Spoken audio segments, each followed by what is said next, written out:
It's a lovely place, yeah.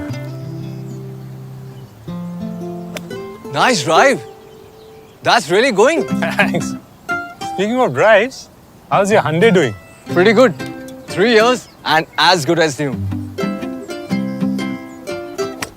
I hope you got the extended warranty for it, like I did. Extended warranty? Did you not get the extended warranty when you bought it? I remember the dealer talking about it, but I figured it wasn't needed. Well, the first thing you need to do is renew it before the current warranty runs out. I got mine for 7 years. Wow. The good thing about Hyundai is that they have multiple options for you to choose from, with benefits starting at 10 paise per kilometer. So you can choose what's best for you. Unlike this hodgepodge of a golf kit of yours, Hyundai will guarantee that only genuine parts get into your car. What's wrong with my golf kit? Right.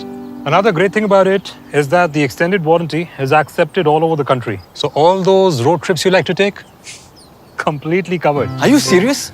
Anywhere in the country. So I can drive to any golf course in the country and play golf? Yes. Wait a minute.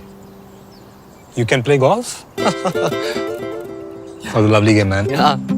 Wow. New car? Yeah. With extended warranty, I got a better resale value. So I swapped my last Hyundai for this. Same time next week? Sure. But before that, get your extended warranty from Hyundai.